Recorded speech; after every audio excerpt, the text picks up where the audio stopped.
And all right, let's see if we're back. Yeah, let's see if we can get this thing rolling again. Want to, first of all, apologize. We were getting no audio for some reason, and I want to see if. All right, I'm going to have to back this up. I thought they let's do this.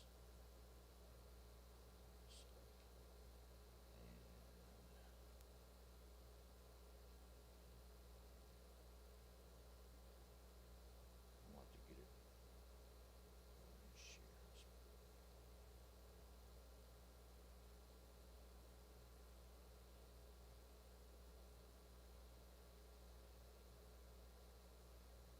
Okay, we're not getting any. I don't hear anything.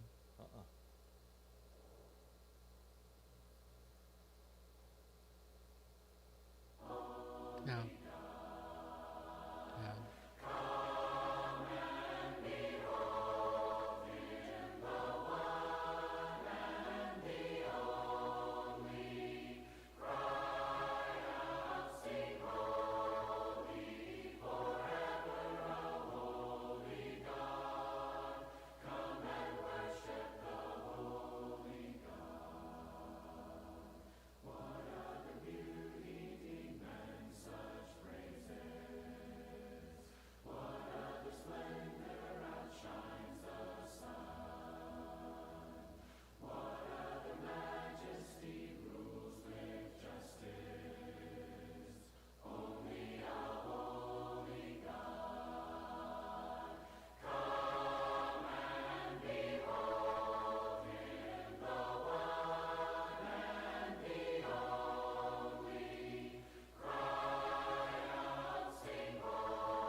Sealed by heavy stone.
That is weird. And I'm blowing the.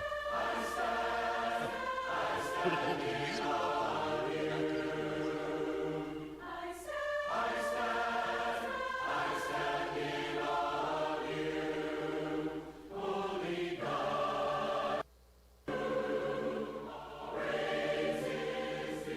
Can you hear me? All right. All right. Let's see if we can. Apologize for that. 20 minutes lost today. Where is my.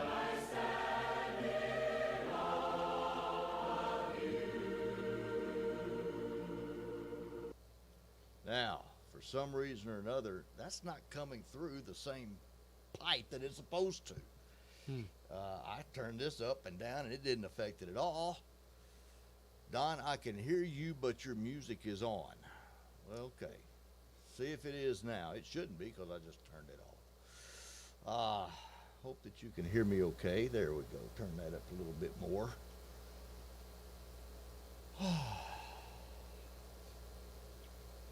Okay. Marriage, divorce, and remarriage. Let's go. What are we talking about this afternoon? Anyway, thank you, everyone. Let me see if I can get this back on my phone so I can see what else is going on. No, one in Texas. Okay, that's not the live stream. Let's see here. There we go.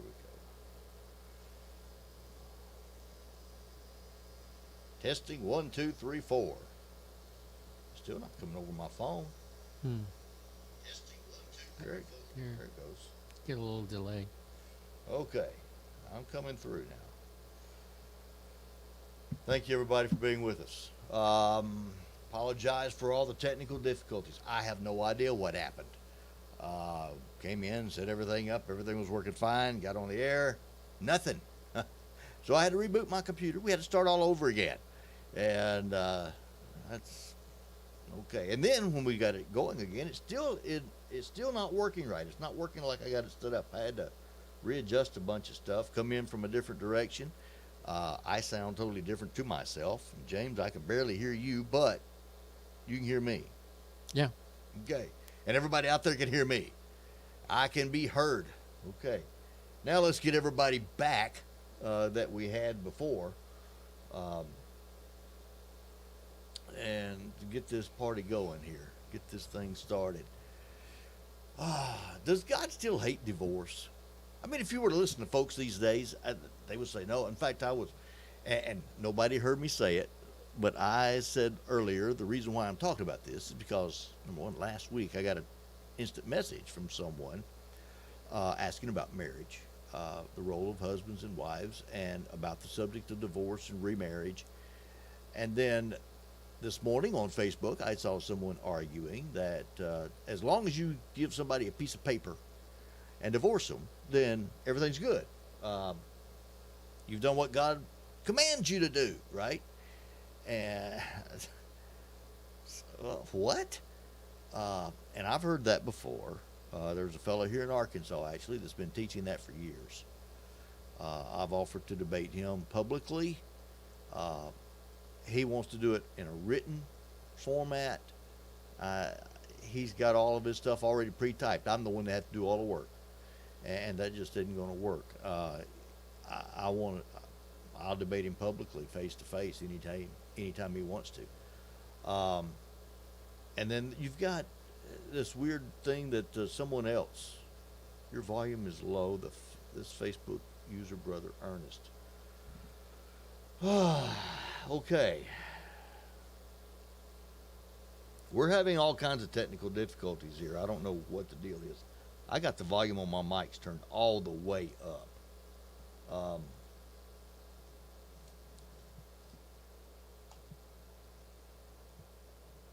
scared to pull that thing out anymore. I'm scared I'm going to unplug something and mess everything up even more. Now all the buttons are, see, testing. Okay.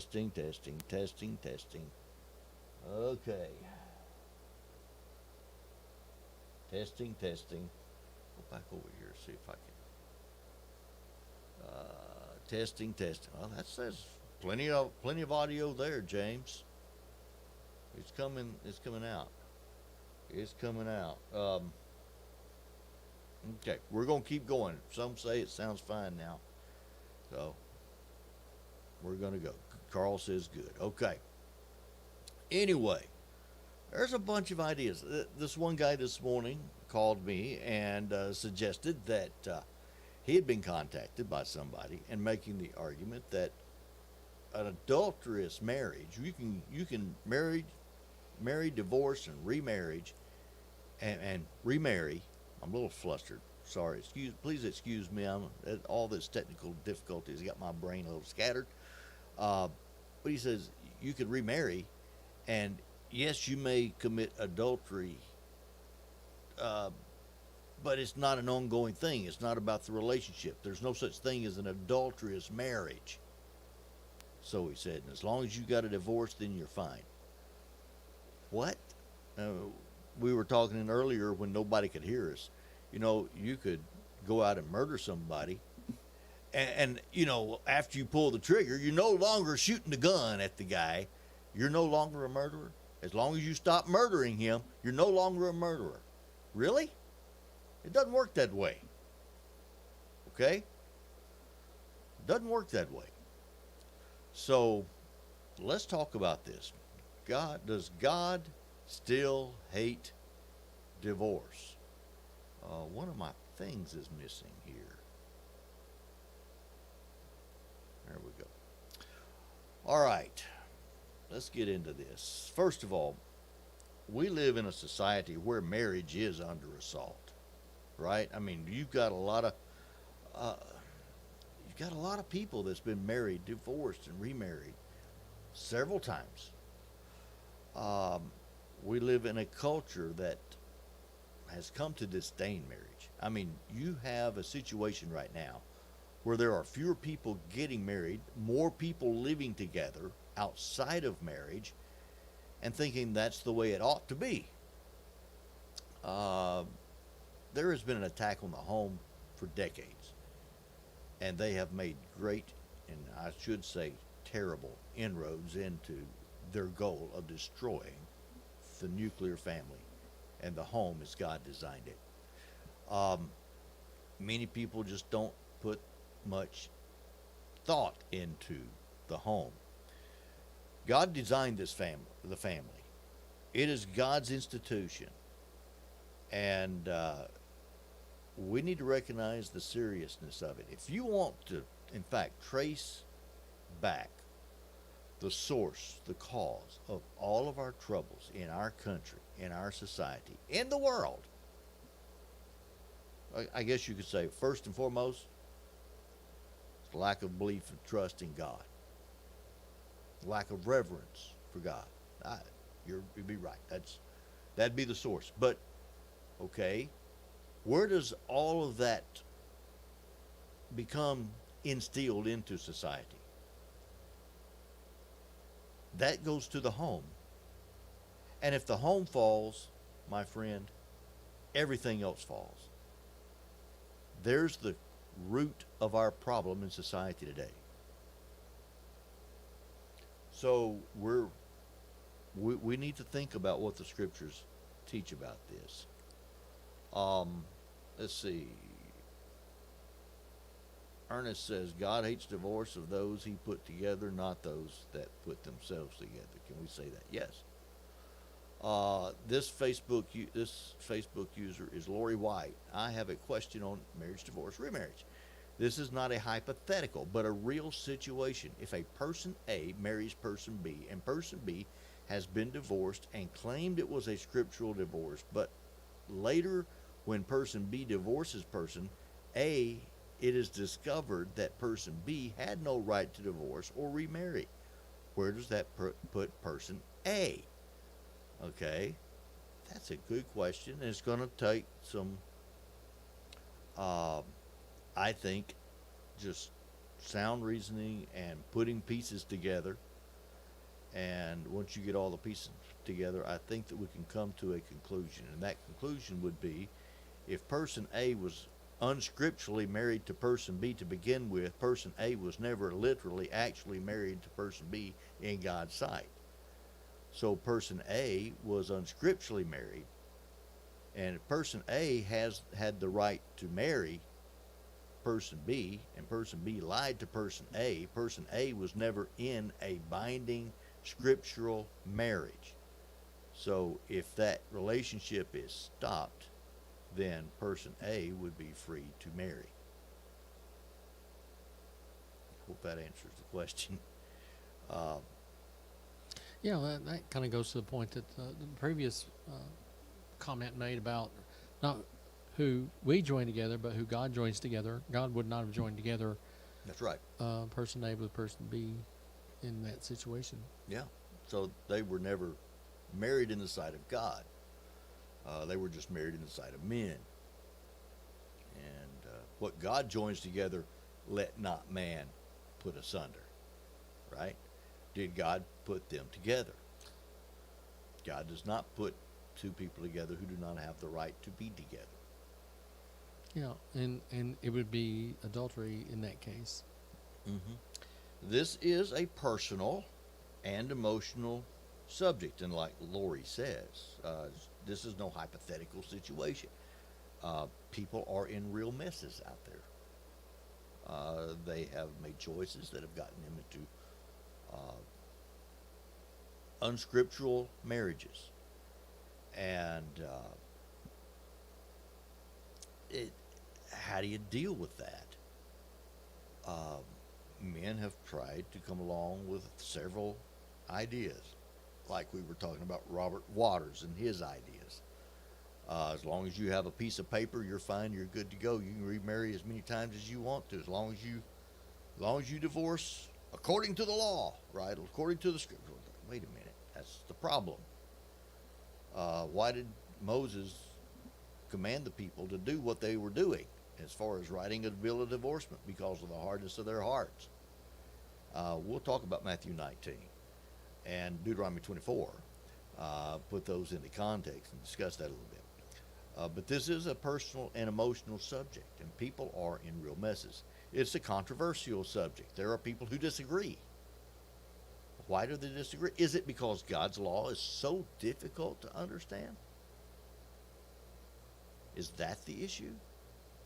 Now, I do realize that, like in Lori's question about person A and person B getting married unscripturally, and person B and person A eventually get a divorce, and then, okay, you get into some complex and complicated situations because of sin.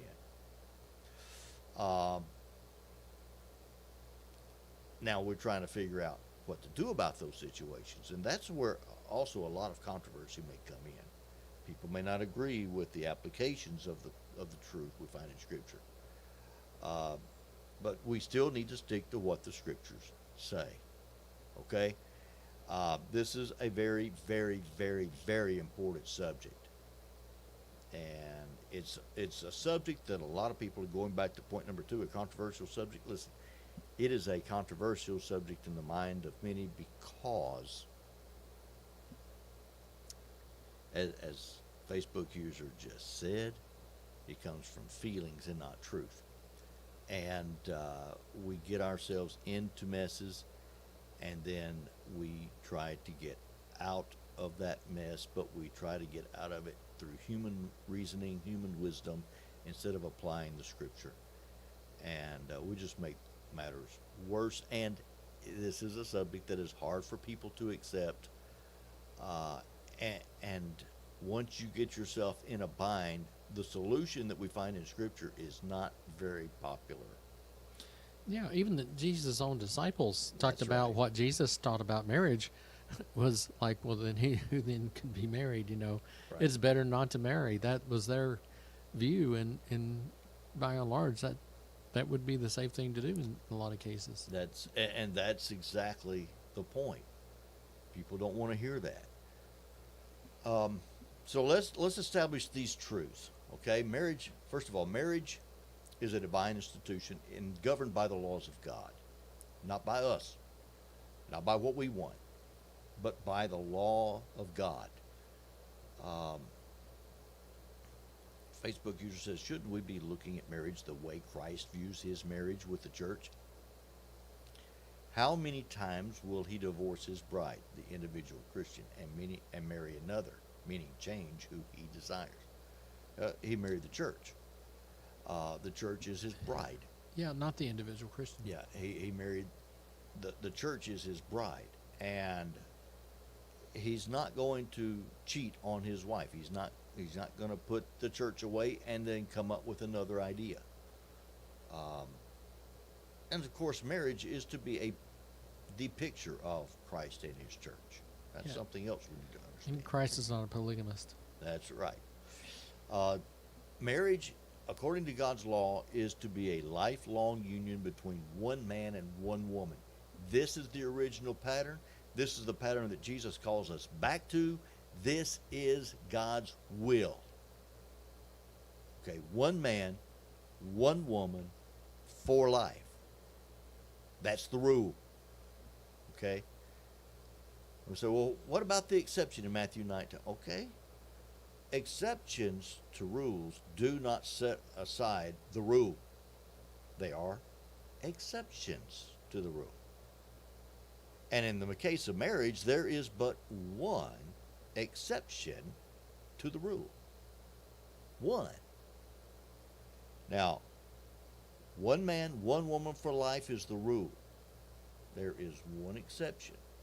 Now, of course, I understand there are other things to consider. For example, the death of the man or the woman also brings an end to the marriage. But that's not the exception. As long as both shall live, you know. Is there an exception to that? Yes. If fornication is involved, then the innocent party can put away the guilty. But that, again, that is the exception to the rule.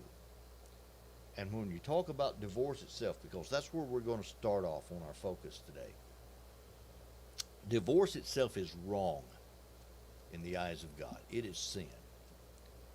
And I do not hesitate to say this. Divorce in and of itself is sinful. Somebody has sinned. Somebody has sinned. Now, it's possible that a divorce occurs and there be an innocent party or victim in that divorce. And it may even be the one who is instigating the divorce. That person may be innocent because the other party has committed fornication, adultery. They have committed fornication. And so they are put away according to the teaching of Jesus Christ. But still the one who is putting away is the victim and is the innocent party in that. So we need to keep that in mind. But God hates divorce. My issue with remarrying, especially with seniors, is that both must have a sexual desire. Some marry for fear of loneliness or financial reasons. Well, marriage, you don't have to have a sexual desire to be married. I believe that you can be married if you have one spouse that is sexually active and the other one is not for whatever reason. Maybe it's medical reasons, physical problems that they're having. There still needs to be the coming together and fulfilling the other person's desire. Okay, that's even if you don't desire it, I suppose. But there's more reasons for marriage than just fulfilling sexual desires. That's one. But there are others. In fact, we're going to talk about that a little later too. Also, 1 Corinthians 7:5-8 means capable to, yeah. But there may come a time when a husband and wife, one is injured in a car wreck and they're no longer able. Maybe they're paralyzed. What do you do then? Stay married, right? Facebook user says, I'm married to Christ. I'm content to go to my grave being alone. That's kind of what Paul said. In 1 Corinthians 7, he did give that as an option for people. I do believe if two people are to be married, they do need to be honest about what they are capable of doing, and they need whatever expectations one has of the other, they both should make that very clear to others, because that's the only thing that's fair as far as entering into a covenant with that individual. Carl says, I disagree. We're talking about remarry. If no desire, then the rest is invalid. Well, again, there are more reasons for being married than just fulfilling sexual desires. And like James just said, need to be honest with each other. Fulfilling sexual desires is not the only thing married people do. There's a lot more involved than that. Well, when God first said it, it said it's not good for man to be alone. Right. Yeah. Companionship is an important part. Right. My argument is not for staying or remaining married, but remarrying. Well, even if two people are, they're just lonely, maybe, they just need companionship. That's the main reason for marriage. And, well, actually, that's on the chart, too. We're going to talk about that very point. Let's begin in Malachi chapter 2, verses 13 through 16. Does God still hate divorce? And this is the second thing you do. You cover the altar of the Lord with tears, with weeping and crying. So he does not regard the offering anymore, nor receive it with goodwill from your hands. Yet, you say, for what reason? Because the Lord has been witness between you and the wife of your youth, with whom you have dealt treacherously. Yet she is your companion and your wife by covenant. But did he not make them one? Having a remnant of the Spirit, and why one? He seeks godly offspring. Therefore take heed to your spirit, and let none deal treacherously with the wife of his youth. For the Lord God of Israel says that he hates divorce, for it covers one's garment with violence, says the Lord of hosts. Therefore take heed to your spirit, that you do not deal treacherously. And I remember discussing this text with somebody else. In fact, I preached a lesson, this lesson, several years ago. And it was posted on Facebook. And I had several people disagreeing with me that God doesn't hate divorce. In fact, the word divorce is not even here in this context. It's the putting away. It's not the divorce of Deuteronomy 24, where they wrote a bill of divorcement and gave it to the spouse. But rather, this is just a putting away. And they try to make a distinction between those two terms. And we'll talk about that more specifically when we get into Matthew chapter 19. But the putting away, listen, divorcing is putting away. Putting away is divorcing. And we'll note Deuteronomy chapter 24 later, and we're going to really ask the question, okay, so you write that certificate of divorce. Is that what the Lord wants you to do? Why did he command that? Well, it was to protect the woman in the case of because of the hardness of their heart, because they were insistent on putting away that woman anyway. Yep. And so it was for the woman's protection, but that's not God's will. No. And Jesus makes that abundantly clear in Matthew. And I was just going to say, that's the only reason that they brought this question up to Jesus to start with. It's because they knew how Jesus was going to answer, because they were trying to pit him against Moses. Moses says it's great to get a divorce. That's what they said. Yeah, that's what they're trying to make it sound like.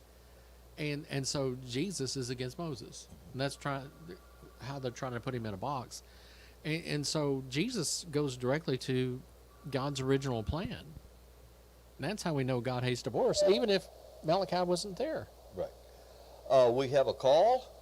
Thank you so much for calling. You have a question or comment? Oh, hey, Don, it's Carl. Hey, Carl, how you doing? Hey, pretty good. I'm hearing myself. Okay, I disagree strongly that with you guys on the remarriage. I think the number one thing is that you've got to have that desire. Now, obviously, there's more to marriage than that. But if you can't cross that first boundary, nothing else matters. Now, we're talking about remarriage. People are remarrying for money. People are remarrying or there's just loneliness. But if you're not capable or wanting to have a sexual desire to be with somebody, you're disqualified to be married, period. And if someone's just lonely, I mean, if I'm single and the woman's single, we can go play dominoes or something and go out to eat, sit by each other in church. But if you cannot contemplate the marriage, you don't have anything else after that. There's no reason. And that is Paul's point in 1 Corinthians chapter 7, verses 8 and 9. And I believe Thayer and Young's, one or the other, I think it was Thayer, said that means a capability as well. I may be wrong on Thayer, but I know I read that. So I'll just leave y'all alone and let y'all ponder on that, I guess. Okay, well, I must say I disagree. I think that sex is a wonderful aspect of marriage, but it's not the most important aspect of marriage. Nobody said it's the most important. You just changed the argument again. No, well, it is the first. That is the first. If you cannot cross that, you have nothing. See, I disagree. I think that there's much more to marriage than the physical relationship. Much more. True. And you don't have to have a sexual relationship to be married. That's true. So and once you are married, like if I'm incapable when I'm 85 years old, my wife cannot divorce me over it. But if I'm going to remarry at 85, there's no reason to remarry. That's the whole point. I disagree. Yeah. There are many more reasons to be married than just the sexual desire, if it's there. The whole. In fact, Genesis. I got it pulled up on the chart right now. This is where we're going. Genesis 2:21 through 24. We're told why God instituted marriage. The main reason is so that man would not be alone. That's the number one reason. That's true. And that was the second marriage. Was that remarriage or was that a first marriage there in Genesis chapter 2? No, that's the first marriage, but that would apply to all marriage. No, it would not. The rules are different. The rules are different. Once you remarry, you got to fit other qualifications. Well, that's the whole point, Don. You are to marry someone in the Lord. That's right. Got that one. But as far as the main purpose for marriage, it's the same. Whether it's the first marriage, the second marriage, it's the same. That's true. Because it is not good for man to be alone. That's why God created marriage to begin with. And so that's the number one thing. Now. Okay. Well, you're going to have to read 1 Corinthians chapter 7, verses 8 and 9. There's no way that you can get around that. It is very explicit. I don't think that is okay. Yeah, I don't think that's saying what you're thinking it's saying there. All right, well, I just disagree. Okay, well, we're going to turn over there right now and look at it. All right, appreciate it. All right, thank you. Bye-bye. Okay, and then let's see, turn myself back up there. I don't know how everyone could hear that, but okay. Backing up here. In 1 Corinthians chapter 7, okay, let's begin all the way back at the beginning. Now, concerning the things of which you wrote to me, Paul's answering questions from the brethren in Corinth. It is good for a man not to touch a woman. Nevertheless, because of sexual immorality, let each man have his own wife, and let each woman have her own husband. Now, sex being emphasized in this context is and has the underlying point of preventing sexual immorality. Okay? Let the husband render to his wife the affection due her, and likewise also the wife to her husband. Okay, so there is a responsibility. The husband is to render his wife the affection due to her. And that works both ways. The wife does not have authority over her own body, but the husband does, and likewise the husband does not have authority over his own body, but the wife does. So they are both actually to recognize that my body's not mine. Now I'm married and my body belongs to my spouse. Okay? And do not deprive one another, except with consent for a time. So, in order to prevent sexual immorality, okay, you are to surrender your body to your wife, and that they may be satisfied, so that they will not be tempted to go outside of the marriage bed and commit sexual immorality, fornication.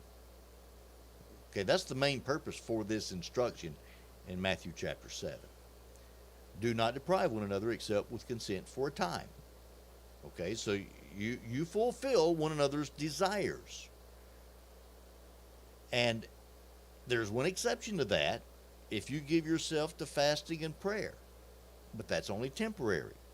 And then come together again so that Satan does not tempt you. What? Wait a minute, that right back to the main point, right? So that you will not commit fornication. You are to have this relationship and fulfill one another's sexual desires in order to prevent fornication. And because of your lack of self-control. But I say this as a, what's that word right there? Concession, not as a commandment. For I wish that all men were even as I myself. But each one has his own gift from God, one in this manner and another in that. So, what's the point here? Okay? Marriage, in fact, there are some who argue that 1 Corinthians chapter 7 is arguing that marriage is really not that good. The only reason marriage exists is to keep one another from sexual immorality. That's not the point of the context. That is the reason for sex to be fulfilled in marriage. And this is, of course, understanding you have two healthy adults who are sexually active. Okay, but Paul is even making the point that he's not. He has made the decision and he's going to be single. He's going to remain unmarried. And he wishes that others were even as myself. And there's a reason behind that. In fact, he goes on and explains that. But I say to the unmarried and to the widows, it is good for them if they remain even as I am. But if they cannot exercise self-control, let them marry. For it is better to marry than to burn with passion. Okay, so, yeah, it's good. If they can remain unmarried, that's good. But, if not, but again, there's an underlying reason for this. What's the context? So they won't into committing fornication. So they won't commit fornication, but there's even more to the context than that. What is in the context? As you go on down through the context, he gives the instructions there about the divorce. But then he also talks about live as you're called, okay? So don't, try to, or you need to be content where you are. He makes that argument. And again, there's an underlying reason for all of this. He uses circumcision as an example. Let each one remain in the same calling in which he was called. Were you called while a slave? Do not be concerned about it. But if you can be free, rather use it. For he who is called in the Lord while he is a slave is the Lord's freeman. Likewise, he who is called while free is Christ's slave. You were bought at a price. Do not become slaves of men. Brethren, let each one remain with God in that state in which he was called. Okay, so here again, the advice is against getting married. If you're not married, don't seek a wife. Well, that's really the idea here. If you are unmarried, don't seek a wife. Now, concerning virgin, and throughout all of this, it's suppose therefore that it's good because of the present distress, and that's where I really want to. There's the context. Much of the things that he's writing in this context, as far as whether one ought to get married or ought not to get married, has this underlying premise behind it. I suppose, therefore, that it is good because of the what? Present distress. That it is good for a man to remain as he is. Are you bound to a wife? Do not seek to be loosed. Are you loosed from a wife? Do not seek a wife. But even if you do marry, what? You have not sinned. You have not sinned. Okay? Now, the underlying problem is the present distress. Things were going to get hard and harder and harder. He's advising against entering into a family life. Starting a family, having a family. That's going to be an extra weight that you have to take care of. But things are going to get hard. That's the underlying point of this entire context when he talks about advisement regarding marriage. And again, this is a concession. This is advice. This is not a command. But he emphasizes it is not a sin if you marry. Now, if you can't control yourself, get married.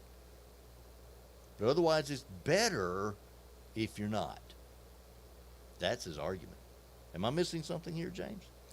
Well, as far as the reason he's advising them to remain single, if they're single already, that is the reason that they would not be tempted to commit fornication.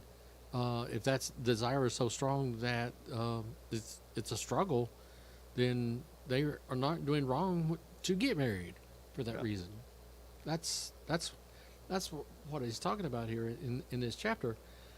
But I would just mention, thinking about what Carl was saying, the implication of the words of Jesus in Matthew 19:9. It says that if a man is married and he puts away his wife and he marries another, he commits adultery. That necessarily implies that there's sexual activity going on with the second wife. And that's what makes it adultery. Mm-hmm. So what if two people, one divorces and marries another, and sex has nothing to do with it? Are they committing adultery? I think that's implied in what Jesus is saying. Well, and normally, typically, like I said, there are rules, and there are exceptions to rules. But the rule is that, yes, sex is going to be involved in marriage. That's the rule. And that does seem to be one of the main reasons why That's assumed. people, especially what Paul is saying about those that are single, to go ahead and get married, whether the present distress there's there or not, Because of sexual immorality. that they need to be married so that they're not tempted by fornication. But due to the present distress, if you can control yourself, he's advising them not to. Right. But it's not a sin for them to get married. No. And that's, I think, and again, he continues that, I want you to be without care. Again, the present distress is in the background of all that he's saying in this context. Mm-hmm. So he who is married cares about the things of the marriage, and there's going to be problems because of the current distress and present distress. Well, there's going to be a distraction There's no matter gonna be what, distractions, because yes. you have made a commitment to somebody, and that does include, as he talks about, the person who seeks to please the spouse. It works both ways, Mm-hmm. and that present distress could affect their ability to be the kind of marriage partners they need to be for each other. So there is a current distress, a present distress that Paul is talking about, and that's going to affect how he is advising them on marriage. That does not mean, though, that it's wrong And he makes it very clear it's not wrong, it's not sin if someone remarries, as long as it's only in the Lord, right? That's stated in verse 39. A wife is bound by law as long as her husband lives, but if her husband dies, she is at liberty. And notice this, she is at liberty to be married to whom she wishes, only in the Lord. But she is happier if she remains as she is, according to my judgment. Again, you have the present distress. As the background, there's, going to be happier. And James, you and I both know people who have suffered the loss of a spouse, and they're extremely lonely. They really have a hard time. And while I've known other people who have lost a spouse, and they seem to be pretty fine with it. They go on and carry about their normal life, and they're content being as they are. I think everybody's different. Mm-hmm. But the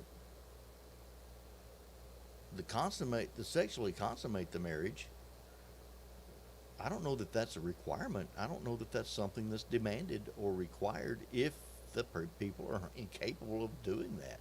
And there are more reasons to be married than just sexual attraction to each other and sexual fulfillment. And that gives us back to Genesis chapter 2 and verse 22. The Lord caused a deep sleep to fall on Adam, and he slept, and he took one of his ribs and closed up the flesh in his place. Then the rib which the Lord God had taken from man, he made into a woman, and he brought her to the man.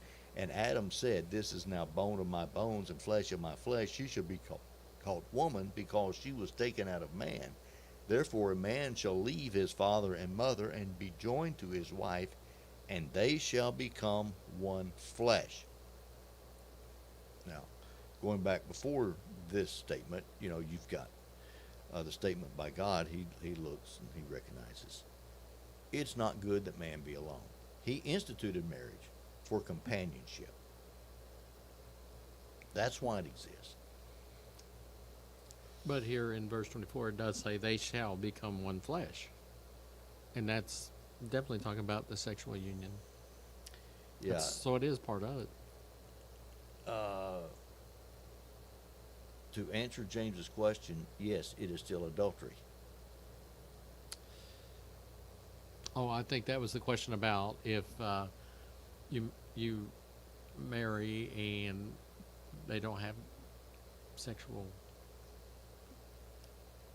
activity after that. If he puts away his wife and marries another, Jesus says he's committing adultery. That's what he says. But I would think that would, that would imply that, just as Genesis 2:24, the marriage is part of what it's marriage is becoming one flesh. It's not the only thing, because in 1 Corinthians 6, he said, shall take the members of Christ and make them members of a harlot, by committing fornication. One who is joined to a harlot is one body with her. For the two, he says, shall become one flesh. So obviously the idea of becoming one flesh does involve sexual activity there. Mm-hmm. Carl says, you keep changing the argument. I love you, but we're not on the same page. Maybe I don't understand the argument.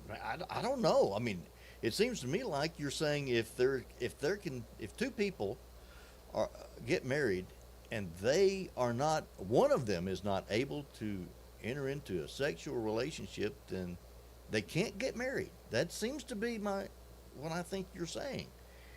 And to me, my point is simply this: marriage involves much more than the sexual relationship and sexual fulfillment. I don't think that you have to have sexual relations in order to be married, to get married. So in the second marriage, it's, again, in the context, he's not forbidding marriage under those circumstances either. He's simply making a judgment because of the current distress. I'm maybe just not following you. It's kind of off subject, but the Pharisees also came to him, testing him. Matthew 19. testing him, saying to him, Is it lawful for a man to divorce his wife for just any reason? And he answered and said to them, Have you not read that he who made them at the beginning made them male and female, and said, For this reason a man shall leave his father and mother, and be joined to his wife, and the two shall become one flesh. So then, they are no longer two, but one flesh. Therefore, what God has joined together, let not man separate. Does God hate divorce?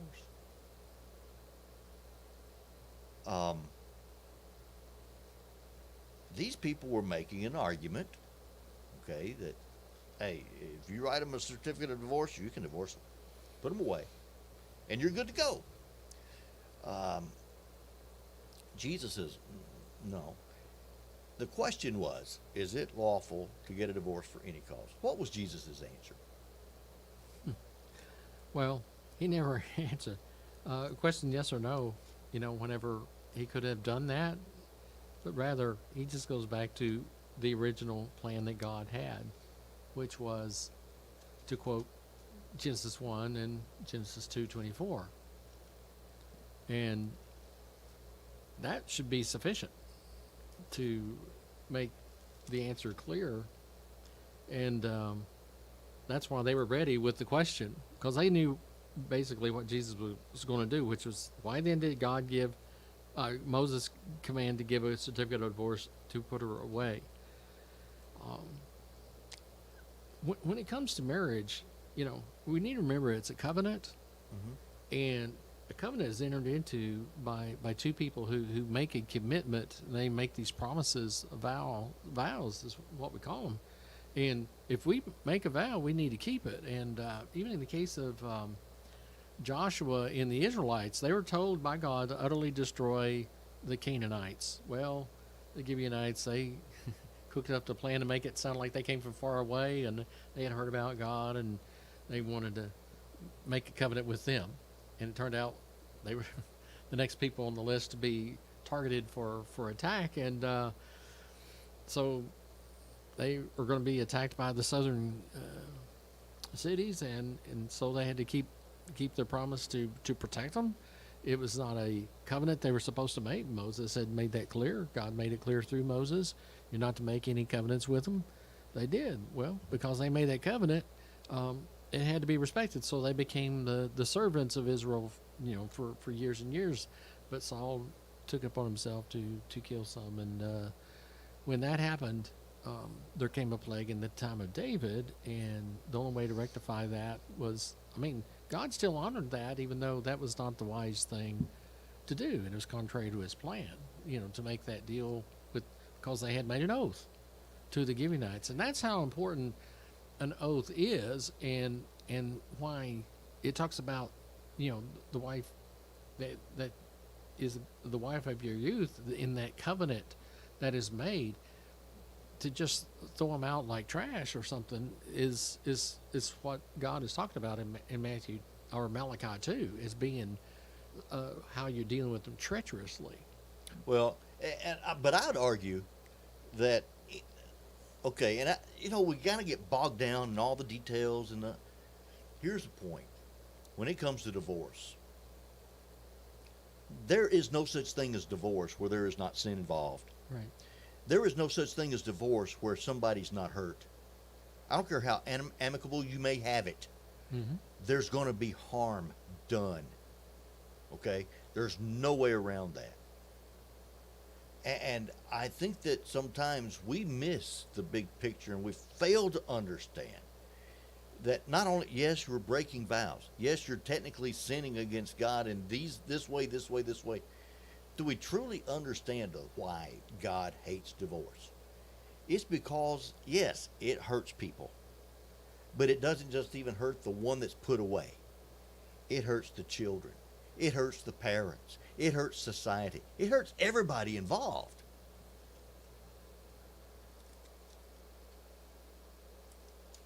And that's one of the reasons he gives about why he wants them to be one flesh. Because he seeks godly offspring, and when parents divorce, the offspring often become ungodly. Yeah, Carl says, if you can't control yourself with burning passion, then it's better to remarry. sexual misconduct was a problem in Corinth, chapter 5. Well, sure it was. Well, and that's the point that Paul was making for those that are single. Sure. But that's not the only reason to get married. Paul's not talking about the other reasons. He's even talking about, in the context, people who are getting married again later on. And he's advising that it's a good idea not to. But there is nothing in that context that forbids or prohibits marriage from people who are allowed to be married to one another. The sexual conduct is just a part of the situation. So there's more to it involved. Dysfunctional families not designed. Yes, do we understand how much pain and suffering, heartbreak, trauma is in our culture today because of divorce? Kids live with this for the rest of their life, and it hurts them. They're scarred. But Jesus goes all the way back to the beginning. They are no longer two but one flesh. Who makes them one flesh? God does. What God has joined together, let not man separate. Okay? They are joined together as one. Matthew 5 and verse 31, Jesus says, furthermore, it has been said, whoever divorces his wife, let him give her a certificate of divorce. Follow Deuteronomy 24, man. There you go. Well, but I say to you that whoever divorces his wife for any reason except sexual immorality causes her to commit adultery, and whoever marries a woman who is divorced commits adultery. That's what Jesus says. Now, may I also submit to you that even in Deuteronomy 24, if he finds any uncleanness in her, there were those who were trying to apply that text of Deuteronomy 24 if she burns the beans. If she does anything that you may deem to be inappropriate, you write her a bill of divorcement, get rid of her, find you another one. I'm of the conviction that even in Deuteronomy 24, and I think Jesus, in fact, clarifies this in Matthew chapter 19, the uncleanness that is meant there, even though it may not be specified in the Hebrew, but the intent was that we're talking about sexual immorality in that text too. So it's even stricter than what most Jews would recognize. What we have to do is, and again, we sometimes focus on the exceptions to the rules, right? Where we need to be focused on the rules. 1 Corinthians 7:10 says, now to the married I command, yet not I, but the Lord, a wife is not to depart from her husband, but even if she does depart, let her remain unmarried or be reconciled to her husband, and a husband is not to divorce his wife. Some people try to read into that, so the fact that it says let her remain unmarried, so that makes the divorce okay. Yeah. And that's going contrary to what he just got through saying. Right. Sometimes we get on to people for taking the end of Mark 16:16 and trying to make it contradict the first part of Mark 16:16, but a lot of people are doing that with this passage here. Right. Carl says, Don, I never said it's the only, but it is the first reason. 5 times now you changed the argument from first to only. I've never said it. Well, I don't think that it's the first for a lot of people. Sex is not the first thing on a lot of people's minds. The first thing is simply companionship. I want to find somebody who's going to be with me for the rest of my life. Kids are going to be involved, so therefore it necessitates sex, but that's not their first thing. And that's, again, Paul says to stay out of sexual immorality, let them marry. If they cannot control themselves, let them marry. The present distress is underneath all that Paul is arguing, and I think you're making too much of that being the first thing. That's not necessarily the first thing in marriage. In fact, in the Hebrew culture, sex was, who arranged the marriages?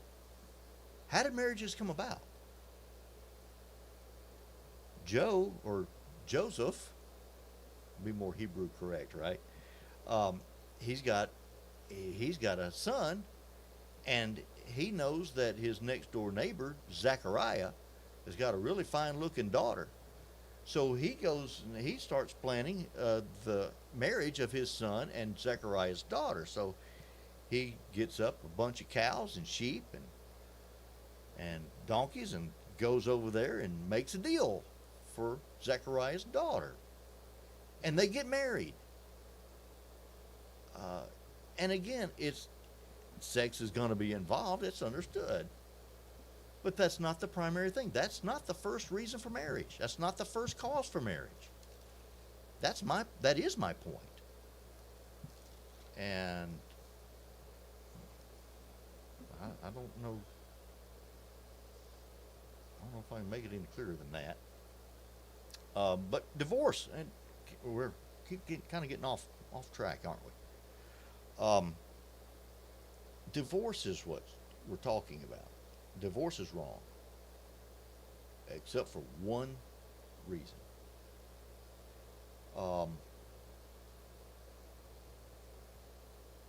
So Yeah, that if you just take what Jesus said in Matthew 19, you would not divorce. And same thing is what Paul is saying. He's consistent with what Jesus says in 1 Corinthians chapter 7 on that. he's Don't clarifying. divorce. That's right. In Romans 7 and verse 2. For the woman who has a husband is bound by the law to her husband as long as he lives. How long is she bound by the law to her husband? As long as her husband lives. But if the husband dies, she is released from the law of her husband.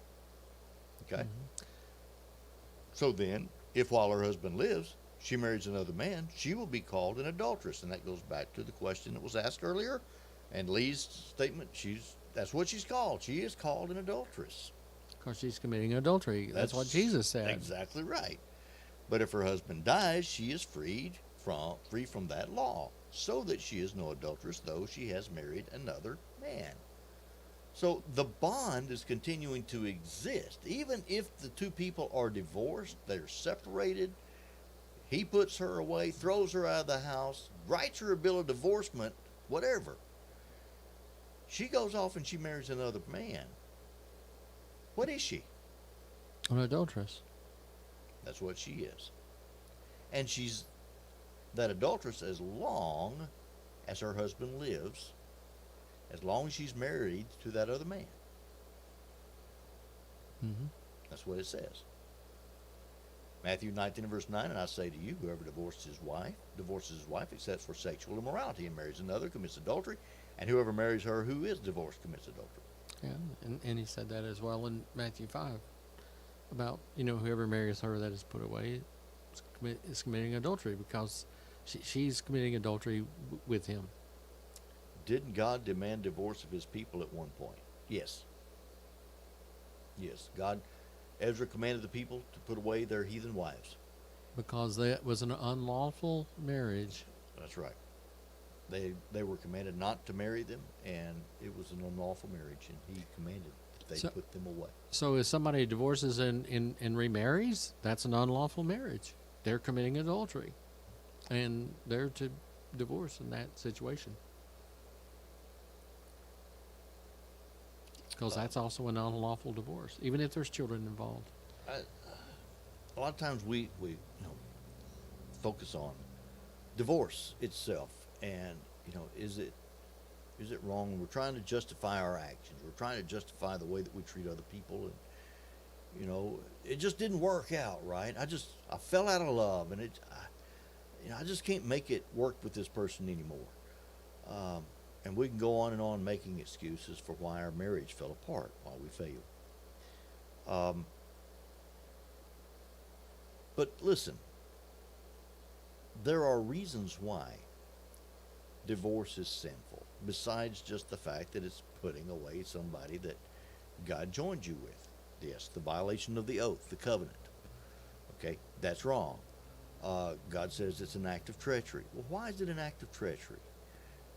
Notice in Proverbs 6 and verse 16, These 6 things the Lord hates, yes, 7 are an abomination to him. A proud look, a lying tongue, hands that shed innocent blood, a heart that devises wicked plans, feet that are swift in running to evil, a false witness who speaks lies, and one who sows discord among brethren. So, well, that's, what does that have to do with marriage or remarriage or divorce? Well, A lot. A lot of this fits into marriages that are not working. What does pride have to do with divorce? It's a lot of what's going on. It's a lot of This is the ENT listings department calling about your... Okay. What was that? Somebody, I don't know. Did you not hear it? No, it just sounded like a loud noise to me. I couldn't tell. Yeah, it was just a spam call. Pride, lying, hands that shed innocent blood. Okay, you're harming other people. You don't have to, by the way, kill somebody to shed innocent blood. John says, if you hate your brother, what are you? A heart that devises wicked plans, feet that are swift in running to evil. God loves humility, honesty, love, godliness, righteousness, faithfulness, and peacemakers. Okay? The things that God hates, you're going to find all of these when divorces take place. Mm-hmm. Yeah, the false witness that speaks lies, that gets back to not keeping the vow that they made to each other. And I'd submit to you that God hates divorce because God loves us. Mm-hmm.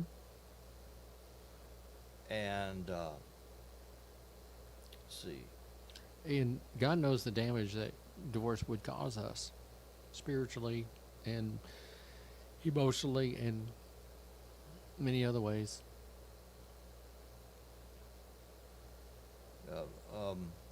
Someone says marriage may not help a person be self-controlled.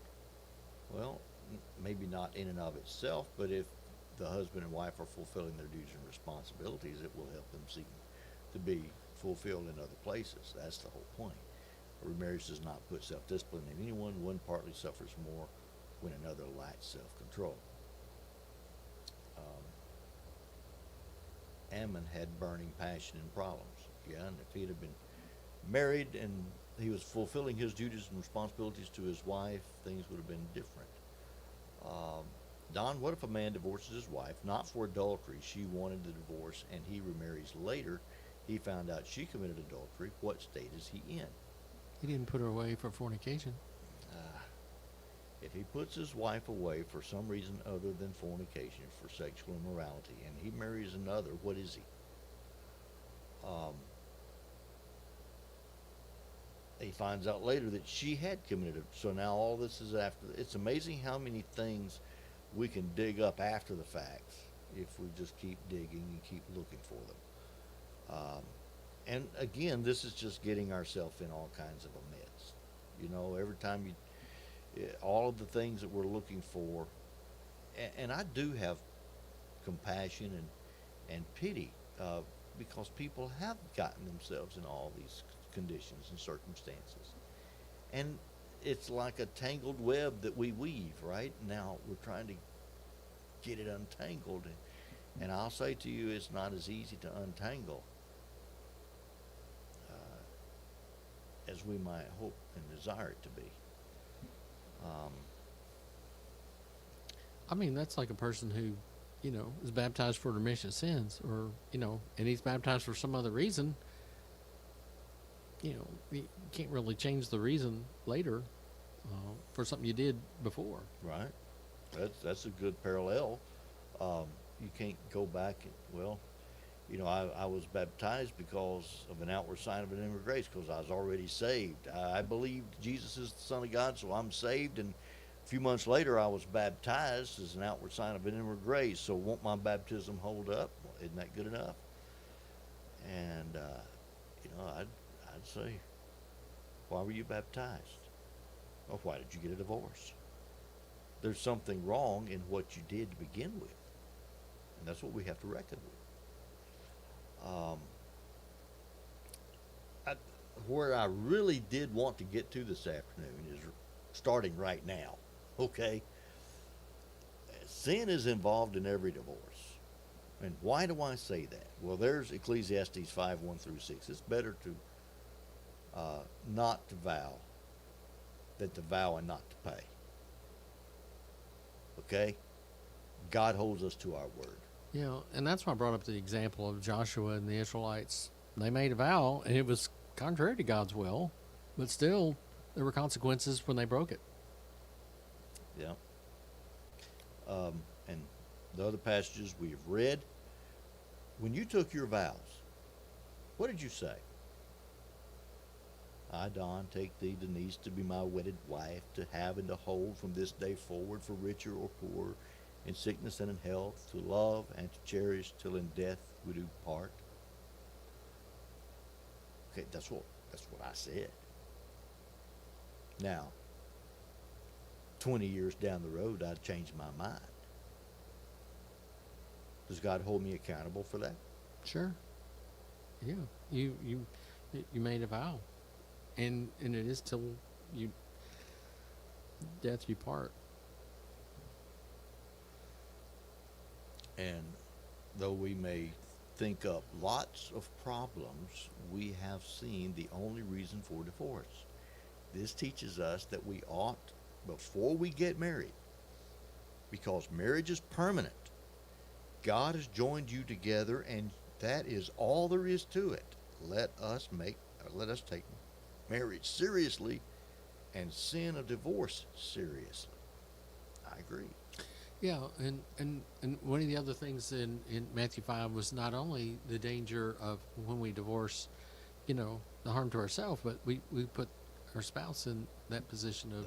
That is why it's called, and you can have the most amicable divorce you can imagine. There is still an act of treachery involved in this. You've broken your word. You've gone back on your covenant. And it is harmful to yourself and to your spouse, even if you deny that harm. Of course, somebody who's divorced is probably not thinking out of love for their spouse as to whether or not to put her away. But if a person truly made that vow to love that person, they're going to do what is best. If we're having any understanding of God and His will for all people and their soul, we would not want to do anything that's going to hurt that other person spiritually. Or you say he's living in adultery. And I guess that's the one who divorced his wife for unscriptural reasons and then remarried and then later found out that his spouse did commit adultery. And now she committed adultery. Okay, I'm free. That wasn't the reason for him putting away his wife to begin with. Okay, whoever puts away his wife and marries another, it's said to be fornication, and marries another commits adultery. Okay, was he committing adultery at the beginning and just didn't know it? I mean, he thought that he had put her away for an unscriptural reason. No, the example that was given, it was like just because she wanted the divorce. Yeah. Not because she was unfaithful. That's right. That was the reason for the divorce. No, it wasn't because Now, she had committed adultery. I will admit that there are many circumstances and situations where I'm going to have to tell you, look, you're going to have to live with your conscience, and I'm going to tell you what the Bible says. You're going to have to work it out with yourself, and you're going to stand before God, and God's going to sort this mess out. Because I neither have the time, I do not have the insight, I do not know exactly and all the things that occurred, your mindset. There are a lot of things that I don't know, nor can I know. So it's impossible for me to sit in judgment on all these circumstances that may arise. God's going to have to sort all that out. My responsibility is to tell you what the Bible says. And you're going to have to look into your own heart and see whether you are complying with God's will in this matter or not. You're the one that's going to stand before the Lord. You're the one that's going to give an account to the Lord. So that's something else we need to keep in mind. So James, we're going to have to pick this up again because it's already 4:34, and we're just really getting started and talking about the problems of divorce.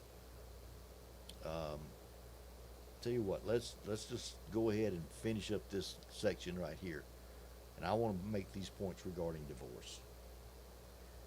Divorce dishonors God. Even if it's a scriptural divorce, God has been dishonored in the process.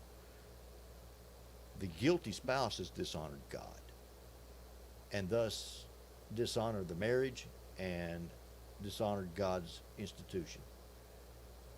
God has been dishonored. She's the cause. The guilty party would be the cause of the divorce. It violates the law of love. I don't care. You can't get around this point. You are commanded to love your wife, husbands. You're commanded to do that. You're to love your wife even as Christ loved the church and gave himself for her. Wives are to also love their husbands, cherish them, and they're to teach the younger women to cherish their husbands. So it violates the law of love. There is no love in divorce. It harms the put away spouse.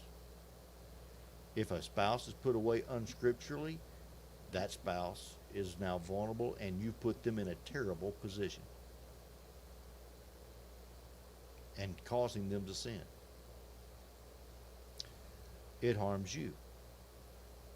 It separates you from God. It puts you in a condition or a position where, yes, down the road, and talking about circumstances where people get involved and get themselves in a mess. Okay, you're divorced unscripturally. You remarry. You have kids. 20 years down the road, you come to realize and you think, well, man, you know what? I'm really concerned about my soul now. I haven't been concerned about my soul for 20 years, but now I'm starting to think about it. You know, what if something happened to me? Where would I be for eternity? And now you've got a wife and you've got kids. How easy is it to get out of that situation?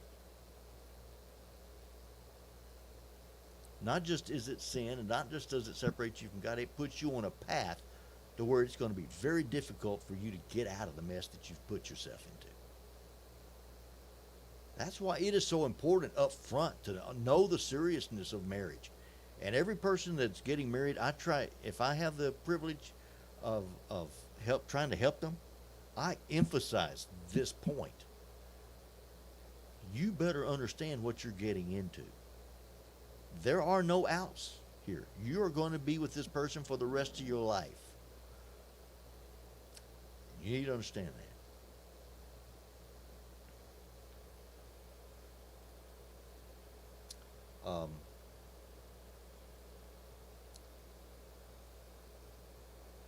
What about the children?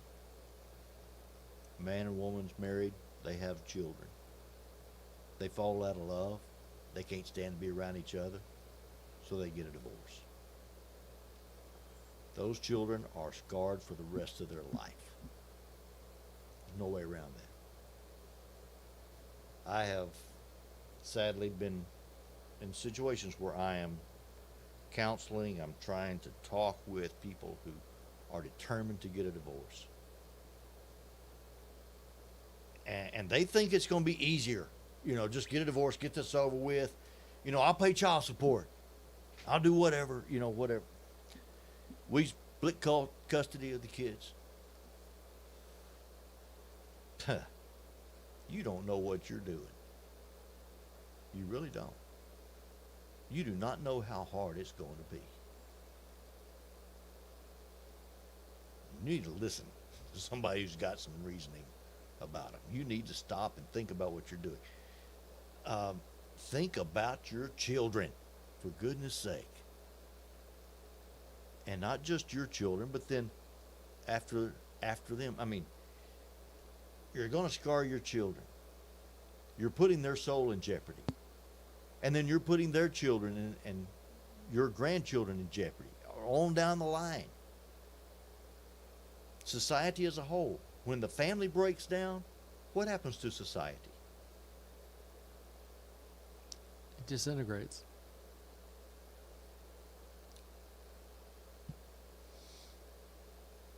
And do we understand all of these things? And then yet we have those who profess to be Christians, even professing to be gospel preachers, going around saying all divorce is okay. It's not that bad.